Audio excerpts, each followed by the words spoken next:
Hello students, welcome back again. आपके विज्ञान world के ऑनलाइन प्लेटफॉर्म पर स्वागत है।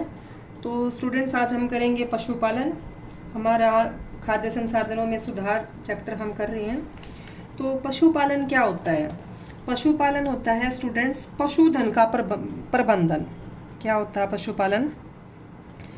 पशुधन का प्रबंधन। तो पशुधन क्या होता है? पशुधन बोलते हैं भाई पशुओं को, गाय, भैंस, बकरी, ठीक है, मुर्गी, इन सभी को पशुधन ही कहते हैं। तो इनका प्रबंधन होता है पशुपालन। तो हम इस चैप्टर में किस किस का करेंगे प्रबंधन? इसमें इंक्लूड करेंगे हम क्या क्या। एक तो इसमें आएगा आपका पशु कृषि। क्या आएगा? पशु कृषि और कुक्कुट पालन। देखिए, सबसे पहला टॉपिक हम इसमें लेंगे पशु कृषि, कि पशुओं का कृषि के साथ साथ पशुपालन करें और उसमें क्या योगदान है, क्या फ़ायदा होता है पशु कृषि। ठीक है। दूसरा हम इसमें लेंगे कुक्कुट पालन। कुक्कुट मैं आपको बता दूं, मुर्गी पालन भी बोलते हैं इसे, कुक्कुट पालन। ठीक है। फिर आएगा इसमें मत्स्य पालन। मत्स्य पालन क्या होता है? ये होता है मधुमक्खी कह रही हूँ, सॉरी, मछली, मछली पालन। और लास्ट वाला आपका बच गया मधुमक्खी पालन। क्या बच गया लास्ट वाला? मधुमक्खी पालन। ठीक है। ये चार हम टॉपिक इसमें लेके चलेंगे। तो देखो, पशुओं से हमें दूध मिलता है, पशु कृषि, इसमें गाय भैंस का करेंगे या बोझा ढोने के काम आते हैं। मुर्गी से हमें क्या मिलता है? अंडे मिलते हैं और मांस भी मिलता है। भाई जो मुर्गा, चिकन जो खाते हैं, जो मांसाहारी होते हैं। मत्स्य पालन, मछली से क्या मिलता है? हमें मछली को ही खाया जाता है। तो ये काफ़ी बड़ा मतलब इनकम का, आय का भी साधन है। भारत में काफ़ी बढ़ता जा रहा है ये, क्योंकि जनसंख्या भी बढ़ रही है। तो इनमें बहुत ज़्यादा पोषक तत्व हो। ये देखिए, जो इनके पोषक तत्व हैं कि भाई इधर देखें, दूध, गाय का दूध इन्होंने लिया हुआ है, अंडा, मांस और मछली। इनमें वसा कितनी है, प्रोटीन कितना है, शक्कर, खनिज, जल और विटामिन, पूरी टेबल बनाई हुई है। पोषक तत्वों की प्रतिशतता दे रखी है, कितने कितने प्रतिशत हैं ये। तो देखिए कि प्रोटीन तो सबसे ज़्यादा किस में होता है? मछली में होता है प्रोटीन। फिर मांस में, अंडे में, दूध में सबसे कम प्रोटीन होता है। तो शाकाहारियों को थोड़ी सी कम पोषक तत्व मिलते हैं हर चीज़ से। मांसाहारियों को ज़्यादा मिलते हैं, क्योंकि मछली मांस में काफ़ी ज़्यादा है ये। अंडे में दूध की बजाय ज़्यादा है सारी चीज़ें, वसा भी, प्रोटीन भी, देखिए खनिज भी। और जो जल की मात्रा हम कहें वो सबसे ज़्यादा दूध में ही होगी ओबियसली। और गाय के दूध की और भैंस के दूध की बात करें तो गाय के दूध में भी वसा उसकी तुलना में कम है और जल की मात्रा ज़्यादा होती है भैंस की बजाय। अब देखिए, दूध में कहते हैं हम कि संपूर्ण आहार है, तो ज़्यादातर विटामिन इसमें होते हैं, लेकिन विटामिन ए और विटामिन सी नहीं होते हैं दूध में। विटामिन ए अक्सर हमें लाल चीज़ों से मिलता है, गाजर है, टमाटर है। विटामिन सी खट्टे चीज़ों से मिलता है, खट्टे फ्रूट हैं, लेकिन इसमें नहीं होते दूध में। ठीक है। B1, B2, B12, D, E ज़्यादातर होते हैं, और उन दो को छोड़कर, वो दो तो मुख्यतः नहीं होती। तो देखिए, अंडे में ये चीज़ें हैं, मांस में ये हैं, और मछली में ये मिलता है, और इनकी अलग अलग प्रतिशतता दे रखी है। ठीक है। तो इन सब के बारे में हम एक एक करके करेंगे कि भाई पशु कृषि, कुक्कुट पालन, मत्स्य पालन, मधुमक्खी पालन, ये सभी करेंगे। तो सबसे पहले हम लेते हैं आज की वीडियो में पशु कृषि। तो जो पशुपालन करते हैं हम स्टूडेंट्स, तो पशुपालन के दो उद्देश्य होते हैं। भाई दो कामों के लिए हम पशुओं को पालते हैं। एक तो क्या, भाई दूध देने वाले जो पशु हैं, दूध मिलता है हमें इनसे। ठीक है। दूसरा ये क्या काम आते हैं? भाई कृषि कार्य करने में काम आते हैं, खेती के कामों में। खेती के कामों में कैसे? जैसे हल को चलाने में, जैसे जो अब ये होते हैं, अक्सर क्या है कि नरों का इस्तेमाल होता है कृषि कार्य में, और मादाओं का इस्तेमाल होता है दूध देने में। ठीक है। तो दुग्ध उत्पादन मादा से मिलता है, और कृषि कार्य में सहायता करते हैं नर। गाय और भैंस, ये गाय और भैंस हमारे यहाँ जो दो मुख्यतः क्या हैं, पशु हैं जो पाले जाते हैं। गाय और भैंस, ठीक है। वास इंडिकस और ये होती है वास बुवेरिस। अगर इनके वैज्ञानिक नाम की बात करें तो ये दो मुख्य स्पीसीज हैं जिन्हें पाला जाता है। अब बात आती है दूध की। कृषि कार्य तो आप समझ ही गए होंगे कि भाई सिंचाई करने में काम आते हैं, बोझा ढोने में, जैसे बैल है, बैल हल भी जोतता है, बोझा ढोने में भी बग्घी भी चलाता है, और सिंचाई में भी काम आते हैं ये तो। और जो मादा है, इनकी मादाओं से दूध का उत्पादन किया जाता है। तो ये मुख्यतः हमारे लिए दूध है पशुपालन के लिए। अब देखिए दूध जो है ना, दूध का उत्पादन निर्भर करता है दुग्ध स्रवण काल पर। किस पर निर्भर करता है भाई? दुग्ध स्रवण काल जो है, दुग्ध स्रवण काल मैं आपको बता दूं क्या होता है कि दुग्ध के स्त्राव का समय, दुग्ध स्रवण काल। भाई कोई भी भैंस है, गाय है, वो कितने समय तक दूध देती है बच्चे के जन्म के बाद? भाई 1 साल देती है, 1.5 साल देती है, 6 महीने देती है, तो वो होता है दुग्ध स्रवण काल। अब इस दुग्ध स्रवण काल को हम बढ़ा सकते हैं अलग अलग तरीकों से, ठीक है। अब यहाँ पे बात करें, अगर नस्लों की बात करें कि कौन कौन सी नस्ल का इस्तेमाल होता है गाय और भैंस की, तो मैं बता रही हूँ आपको कि जो जर्सी और ब्राउन स्विस है, ये तो होती है विदेशी नस्लें। कौन सी?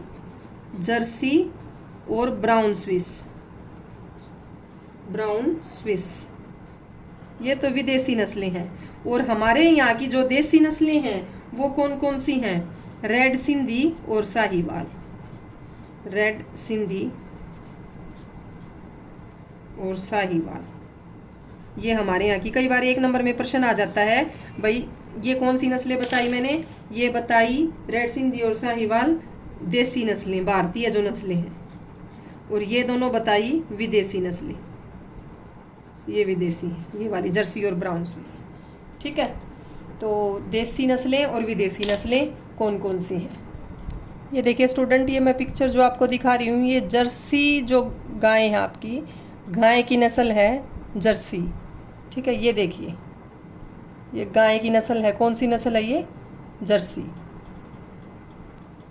ये जो गाय दिखाई है मैंने आपको, ये है ब्राउन स्विस। ये अमेरिका की एक नस्ल है। इस गाय को आपने सुना भी होगा, इसको अमेरिकन गाय कहते हैं। तो ये अमेरिकन नस्ल है जिसका चुनाव किया जाता है। देखिए ये जो गाय है ये है रेड सिंधी, ये अपनी देसी नस्ल है और ये सिंध में ज़्यादा इस्तेमाल की जाती है।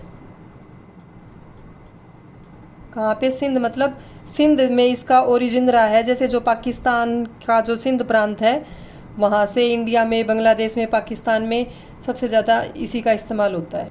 ये देखिए ये एक बचगी है, ये है साहिवाल, साहिवाल है। ये साहिवाल और सिंधी ये दोनों पाकिस्तान में जगह हैं, उन्हीं के नाम से इनके नाम रख दिए गए हैं, साहिवाल और सिंधी। तो स्टूडेंट्स मैंने आपको सभी की पिक्चर दिखाई है। ये दोनों देसी रेड सिंधी और साहिवाल, ये रेड डे है लिख गई हूँ मैं गलती से, रेड सिंधी। तो ये देसी नस्लें और ये विदेशी नस्लें, अमेरिकन गाय हैं और ये देसी गाय हैं दोनों, ठीक है। तो ये मैंने आपको बता दिया अच्छे से। अब जो पशु कृषि है, पशु कृषि में हमें किन बातों का ध्यान रखना है? कैसे भाई पशु कृषि करेंगे? पशु कृषि में स्टूडेंट्स 3 चीज़ों का ध्यान रखना है हमें। कौन कौन सी? कि भाई एक तो पशुओं का खाना अच्छे से मिले उन्हें, उनका भोजन, आहार उनका, ठीक है। एक उनका रहन सहन, देखने रहने की जगह, ठीक है, जो जहाँ पे वो रहती हैं साफ सूखा और अच्छा हो, आवास कहें उनका। और तीसरी हम बात करें कि रोगों से बचाव। तो ये 3 चीज़ों का हमें मुख्यतः ध्यान रखना है। कौन कौन सी बताई मैंने? 3 चीज़ें मुख्यतः जो ध्यान रखने वाली हैं पशु कृषि में, कि भाई एक तो उनका आवास का हमें ध्यान रखना है। दूसरा उनका आहार, खाना पीना उनका कैसा हो। और तीसरा उनकी सुरक्षा, किससे सुरक्षा? रोगों से सुरक्षा, जैसे हमने पीछे किया था। इन 3 बातों का ध्यान रखना है। इन पे कई बार नोट भी आ जाता है कि आहार कैसा होना चाहिए, आवास कैसा होना चाहिए और किस तरीके से रोगों से उनका बचाव करेंगे। तो आप अच्छे से सुनिए मैं इनमें क्या क्या बता रही हूँ। सारा सब कुछ नोट करके तो मैं नहीं बता सकती, वीडियो ज़्यादा लंबी हो जाती है, तो मैं बोल रही हूँ, आप ध्यान से सुनने। तो जो आवास है, आवास की हम बात करें तो आवास में सबसे पहली बात साफ सफाई अच्छी होनी चाहिए। साधारण से पॉइंट्स होते हैं, आप बना के भी लिख सकते हैं। साफ सफाई अच्छे से होनी चाहिए, धूल मिट्टी नहीं होनी चाहिए, जो रहने की जगह उनकी छत होनी चाहिए, छतदार, भाई खुले में ना सो जाए, खुले में ना रखें उन्हें। और ऐसा कमरा होना चाहिए जिसमें रोशनदान भी लगे हों, छत हो, भाई वर्षा से, गर्मी से, सर्दी से उनका बचाव हो जाए। और जो फर्श है ना, फर्श यूँ डलवा होना चाहिए, टेढ़ा, ताकि जो उनका मल मूत्र वगैरह है वो मूत्र नीचे की ओर आ जाए एक साइड में, और वहाँ पे नमी ना बने, ठीक है। और साफ और सूखा रहे उनकी जो रहने की जगह है। उसके नीचे कई बार तूड़ी भी बिछा देते हैं भैंस गाय के नीचे, ताकि उनको थोड़ा सा कुशन मिले और सूखा रहे, सूखा रखने के लिए। तो ये आवास की चीज़ें हैं जो ध्यान में रखनी है। दूसरा, भाई पशु का भी आपको साफ सफाई का ध्यान रखना है।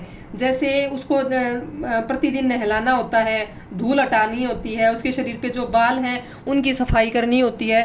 तो ये हमें ध्यान रखने वाली बातें हैं हमारे लिए, किसी भी पशुपालक के लिए, ठीक है। मैं आम शब्द इस्तेमाल करती हूँ क्योंकि हमारे लिए तो आप समझ जाना ही से। फिर जो आहार है उनका, खाने पीने की जो बात हो रही है, इसमें किस बात का ध्यान रखना है। एक तो उन्हें इस प्रकार का आहार मिले कि भाई वो स्वस्थ रहें, बीमार ना होए, विटामिन प्रोटीन ढंग का मिले, ठीक है। दूसरी चीज़, ऐसा आहार मिले जिससे उनका दूध बढ़े, भाई बीमार ना होए और दूध बढ़े, दो बातों का ध्यान रखना है। अब दुग्ध स्त्रवण काल के समय देना होगा दूध वाला आहार, भाई जिससे दूध बढ़े, ठीक है। अब जो आहार है इनका दो प्रकार का आता है, एक तो होता है मोटा चारा और एक होता है बारीक सांद्र। कैसा? सांद्र। मोटे चारे में आता है भाई रुसांस बोलते हैं, रेशेदार है वो, काफ़ी रेशे होते हैं, फाइबर मिलेगा काफ़ी मात्रा में। और दूसरा जो सांद्र चारा होता है, इसमें आते हैं प्रोटीन या कोई और ज़्यादा पोषक तत्व आते हैं, इसमें वसा वगैरह भी आते हैं। जैसे जो खल बिनोले वगैरह देंगे वो सांद्र चारा है। और जो ये इनको डालते हैं हरा चारा, बरसिम वगैरह, ज्वार वगैरह जो काट के देते हैं, वो मोटा चारा है। और सांद्र चारा, खल बिनोले वगैरह जो प्रोटीन वाला, पोषक तत्वों वाला चारा है, वो आता है। इसमें कुछ सूक्ष्म पोषक तत्व भी मिला देते हैं। फिर बात आती है इनकी सुरक्षा की, भाई रोगों से इनका बचाव कैसे करें। तो देखिए, एक तो पहली बात, जो ठीक ठाक पशु होगा ना, उसका पता चल जाएगा कि भाई ये बीमार नहीं है। जैसे हम घरों में देखते हैं कि किसी बच्चे का या घर के किसी सदस्य का पता चल जाता है कि भाई वो बीमार होता है तो ढीला हो जाता है, अच्छे से खाता पीता नहीं, ऐसे ही पशुओं में है। तो इनकी अगर बीमारियों से रक्षा की बात करें तो देखो, पशुओं में एक तो बाह्य परजीवी भी होते हैं और अंतः परजीवी भी होते हैं, उनसे बचाना है इनको। किससे बचाना है? बाह्य और अंतः परजीवी, ये सॉरी रह नहीं आएगा, बाह्य और अंतः परजीवी। कि भाई परजीवी होते हैं जो शरीर के अंदर है। मैंने बताया होगा कि जो परजीवी होते हैं ऐसे जीव जो किसी दूसरे जीव के शरीर के अंदर या बाहर उस पे रहते हैं और उसके पचे पचाए भोजन को अवशोषित कर लेते हैं। उसी से, मतलब जैसे खून के अंदर पचा पचाया जो चला गया, अवशोषित हो गया भोजन, उसी से अपना वो पोषण लेंगे। तो जैसे बाह्य और अंतः जो परजीवी हैं, जैसे लीच होती है वो बाह्य परजीवी है, बाहर से खून चूसती है। अंतः परजीवी की भाई उसकी आंतों में कोई कीड़े वगैरह हों, अमाशय में, आंत में पर्णकृमि होते हैं कि भाई वो पत्ते को खा जाते हैं ये गाय भैंस, और पत्ते पे कोई कीड़ा हो वो पेट के अंदर चला गया तो वो अंतः परजीवी हो जाएंगे, शरीर के अंदर है। और बाहर वाले तो मैंने बताया, जैसे लीच वगैरह, चीचड़ वगैरह होती हैं, वो बाह्य परजीवी हैं। तो इनसे सभी से बचाना है। और कोई एक और ख़ास बात, जो विषाणु जीवाणु वाली जो बीमारियां हैं ना, उनसे सुरक्षा देने के लिए टीकाकरण करवाना चाहिए। जैसे हम हमारा टीकाकरण हो रखा है, सबका टीकाकरण करवाते हैं बच्चों का, छोटे बच्चों का, 1-2 साल के जो हैं, ताकि वैक्सीनेशन जो बीमारियों से उन्हें बचा सके। भाई खसरा है, चेचक है, टीबी है, इन सब से बचाने के लिए टीकाकरण होता है। और ऐसे ही पशुओं का भी टीकाकरण होता है, तो वो ज़रूर करवाएं। तो ये किसी पशुपालन के लिए ये 3 बातें ध्यान देने लायक हैं। ये नस्लों के बारे में हमने बता दिया और ये मेन पॉइंट्स बता दिए। उसके बाद अगला टॉपिक आता है कुक्कुट पालन। कुक्कुट पालन को और क्या बताया मैंने? मुर्गी पालन बोलते हैं। तो मुर्गी पालन में स्टूडेंट्स 2 चीज़ें आएंगी। क्या क्या आएंगी? 2, कि भाई एक तो देखना है आपको लेयर और एक होते हैं ब्रोलर।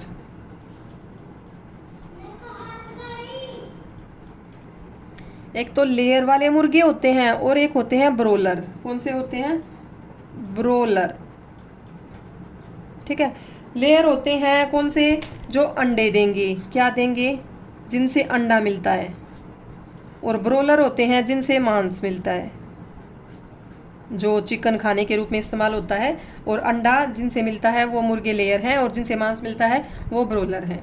अब इनकी भी जैसे मैंने यहाँ नस्ल बताई गाय भैंस की, तो इनकी भी अगर नस्लों की बात करें तो इनमें जो मुख्यतः जो नस्लों का इस्तेमाल होता है ना मुर्गी में, तो दो होती हैं। एक तो होती है एसिल नस्ल और एक होती है लेग हॉर्न।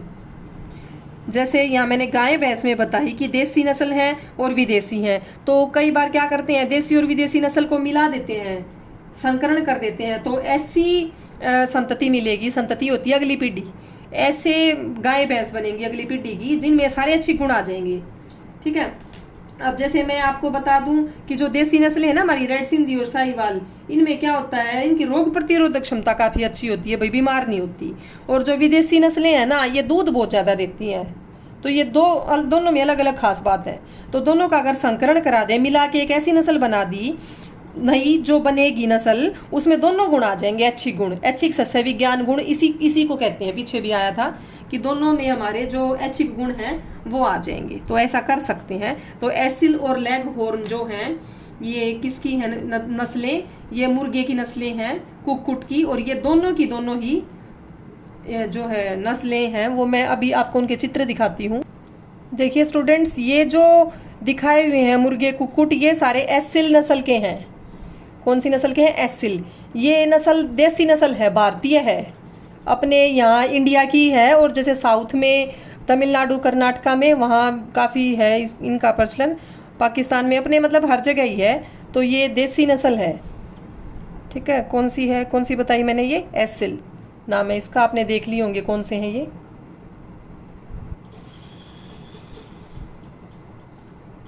ये देखिए जो सफ़ेद रंग के मुर्गे हैं ये सारे हैं लेगहॉर्न, वाइट लेगहॉर्न भी बोलते हैं इन्हें। ठीक है। ये विदेशी नस्ल है, अंडों के लिए सबसे ज़्यादा इस्तेमाल होता है इसका।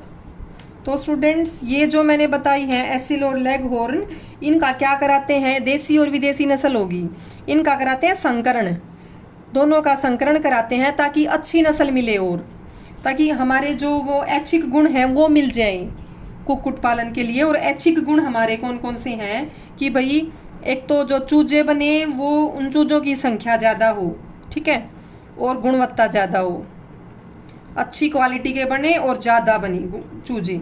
दूसरा जो है कि इनमें गर्मी को सहन करने की क्षमता ज़्यादा हो, तापमान को सहन करने की क्षमता ज़्यादा हो, तापमान को सहन कर पाएँ भाई गर्मी में भी अगर रह लें तो। और ऐसे हों जिनको पालने में खर्चा कम लगे। क्या लगे? खर्चा कम लगे।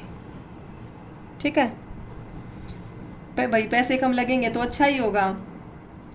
और ऐसे हों जो जिन्हें सस्ता भोजन दिया जाए, सस्ता भोजन देने से भी अच्छा जो है ब्रोलर तैयार हो जाए और अच्छे क्वालिटी के अंडे बन जाए। ठीक है, उसको खाने से इनका काम चल जाए। समझ गए? तो इस तरीके के हैं ये हमारे ऐच्छिक गुण हैं जो हमें चाहिए होंगे किसी भी कुक्कुट में। अब जैसे मैंने इधर पशु कृषि में बताया था कि 3 चीज़ों का ध्यान रखना है पशुपालन में, आवास, आहार और सुरक्षा। यही 3 चीज़ों का ध्यान रखना है कुक्कुट पालन में। कि इनके आवास की बात करें तो इनकी रहने की जगह है बहुत साफ़ सुथरी होनी चाहिए, उचित तापमान होना चाहिए, स्वच्छता होनी चाहिए। और आहार की बात करें तो आहार की गुणवत्ता अच्छी होनी चाहिए। भाई विटामिन प्रोटीन वाला आहार देना पड़ता है इन्हें, वैसे ही नहीं बनते हैं ये। ठीक है। और इवन जो ब्रोलर है, मांस देने वाले जो मुर्गे हैं जिनसे मांस मिलता है, उनको तो फैट भी खिलाना पड़ता है, अच्छी वसा वाला प्रोटीन वाला भोजन देते हैं। और तो और विटामिन ए के भी देना पड़ता है। कौन कौन सा? विटामिन ए के या और इसके साथ साथ वसा भी और अच्छी क्वालिटी का प्रोटीन भी वो देना पड़ता है मांस वाले मुर्गों को, ब्रोलर को। और लेयर को भी देने पड़ते हैं प्रोटीन वगैरह, लेकिन लेयर फिर भी थोड़ा सा ये कह लो कि कम उसमें काम चल जाता है। और तीसरी इनकी बात करें सुरक्षा की, तो यहाँ पे भी सुरक्षा करवानी, टीकाकरण इनका भी होता है, रोग पीड़कों से नियंत्रण इनका भी ध्यान रखेंगे, टीका लगवाएं ताकि कोई महामारी इनमें ना फैल जाए। ठीक है। रोगाणुनाशी जो पदार्थ हैं वो आसपास मुर्गियों वाली जगह पे, मुर्गी फार्म वगैरह में वो उनका छिड़काव करना चाहिए ताकि कोई कवक की, विषाणु की, जीवाणु की बीमारी ना हो। तो इस तरीके से इनके भी आवास, आहार और सुरक्षा 3 बातों का इनके साथ भी ध्यान रखना है। देखिए ये एक प्रश्न है आपका पाठ्य पुस्तिका का कि पशुओं की नस्ल सुधार के लिए प्राय कौन सी विधि का उपयोग किया जाता है। तो मैंने अभी बताई थी कि जो देसी और विदेशी नस्लें हैं ना भाई, एक में रोग प्रतिरोधक क्षमता ज़्यादा है, एक में अगर वो दूध देने की पावर ज़्यादा है, तो दोनों को मिला देंगे, संकरण करा देंगे। तो पूछ रहे हैं ना कि कौन सी विधि का इस्तेमाल, तो वो संकरण विधि का उपयोग किया जाता है। और इसीलिए किया जाता है ताकि जो ऐच्छिक गुण हैं हमारे, जो हम चाहते हैं गुण, वो अगली नस्ल में आ जाए, जो भी नस्ल हम बनाने जा रहे हैं। फिर देखिए एक प्रश्न और है कि निम्नलिखित कथन की विवेचना करनी है। अब देखिए यह रुचिकर है कि भारत में कुक्कुट अल्प रेशे के खाद्य पदार्थों को उच्च पोषकता वाले पशु प्रोटीन आहार में परिवर्तन करने के लिए सबसे अधिक सक्षम है। कि भाई भारत में क्या है, कम रेशे की चीज़ खिलाते हैं कुक्कुटों को, मुर्गों को, और बढ़िया प्रोटीन का आहार बन जाता है। बढ़िया प्रोटीन का आहार बन जाता है मतलब जो अंडा और मांस बनेगा ना, जो मुर्गे से मिल रहा है, वो बढ़िया प्रोटीन वाला है। और खिलाते हैं उन्हें थोड़ा सा रेशेदार चीज़। तो ये जो अल्प रेशे खिलाते हैं उन्हें, और ये मनुष्यों के लिए इतने अच्छे भी नहीं है। तो असल में हम उन्हें क्या खिलाते हैं, हम खिलाते हैं उन्हें कि जो ये अनाज है हमारे, गेहूँ है, चावल, ज्वार, जौ, बाजरा, इनके कोई दाने, चूरा सा हो इनका दला हुआ सा, तो वो इनको खाने के लिए दे जाते हैं। हड्डी का चूरा भी दिया जाता है। तो वो इतना मानव के लिए इस्तेमाल भी नहीं किए जाते, मनुष्य के लिए। तो लेकिन जो बनता है कि जो अंडे बन रहे हैं और जो मांस हमें इनसे मिल रहा है, उसमें बहुत ज़्यादा मात्रा में प्रोटीन और क्या होता है, वसा होती है, खनिज लवण, विटामिन, काफ़ी हमारे लिए अच्छे प्रोटीन का आहार बनता है। सबसे ज़्यादा उसमें प्रोटीन ही होता है। तो ये कथन बिल्कुल सही है। तो ये प्रश्न हो गया आपका। देखिए ये 2 प्रश्न हो रहे हैं इस टॉपिक में। पशुपालन और कुक्कुट पालन के प्रबंधन में क्या समानता है। तो समानता में तो देखो मैंने यही आपको बताया है कि दोनों में ही संकरण करवाते हैं। जो बढ़िया जो नस्लें हैं, जो 2 नस्लों को मिला के और बढ़िया अच्छी गुणता की मिल जाए हमें, तो संकरण करवा देते हैं 2 नस्लों में। और क्या है इनमें समानता कि भाई इनकी देख रेख जो है ना, आवास, आहार और सुरक्षा, आवास, आहार और सुरक्षा, 3 चीज़ें जो हैं उनका हमें दोनों में ही ध्यान रखना होता है। ठीक है भाई, उनकी मृत्यु दर का ध्यान रखना है, रोगों से बचाना है, उनके आवास का ध्यान रखना है, टीकाकरण दोनों में ज़रूरी है। इस तरीके की बातें, काफ़ी समान बातें हैं जो दोनों में बताई हैं मैंने। फिर अगला है ब्रोलर तथा अंडे देने वाली लेयर में क्या अंतर है। ब्रोलर मैंने बताया था आपको, वो मुर्गे होते हैं जिनसे मांस मिलता है, और लेयर वो होते हैं जिनसे अंडे मिलते हैं। तो इनमें क्या अंतर बताया था कि भाई अंडे देने वालों को इतना ज़्यादा, बहुत ज़्यादा पौष्टिक तो दोनों को ही देना चाहिए, लेकिन जो ब्रोलर है ना, उनको भाई स्पेशल वसा और विटामिन ए के वाला और प्रोटीन वाला खाना दिया जाता है। लेयर मरते ज़्यादा हैं, ठीक है, इनकी मृत्यु दर भी ज़्यादा होती है, लेकिन ब्रोलर इतने, इनकी मृत्यु दर कम होती है। ब्रोलर आप यूँ कह लो कि आप 2 महीने भी नहीं लगते, पूरे 1.5-2 महीने के अंदर ही ये मांस के लिए उपयोग में रेडी हो जाते हैं भाई, मांस बनाने के लिए। और जो ये लेयर होते हैं इसमें बहुत लंबा टाइम लगता है अंडे देने में। ये कह लो आप 5-5 महीने, 5-6 महीने तक लग जाते हैं अंडे देने में, रेडी बनाने के लिए इनको, लेयर को। ठीक है, तो किसी कुक्कुट पालन के में जाके और वहाँ आप इनकी नस्लों का अवलोकन कर सकते हैं। ये क्रियाकलाप भी है, नोट कर सकते हैं उनकी आहार, आवास की सुविधाएं कैसी हैं, पहचान कर सकते हो अंडे देने वाले कौन से हैं, ब्रोलर कौन से हैं वहाँ जाके। तो ये यही दिया हुआ है इसमें। तो ये था हमारा टॉपिक आज का, कौन कौन सा पूरा हो गया है इस वीडियो में। हमने पशु कृषि कर ली है और हमने कुक्कुट पालन कर लिया है। तो स्टूडेंट्स, आपको ये पसंद आई है वीडियो तो इसे लाइक, शेयर, सब्सक्राइब ज़रूर करें।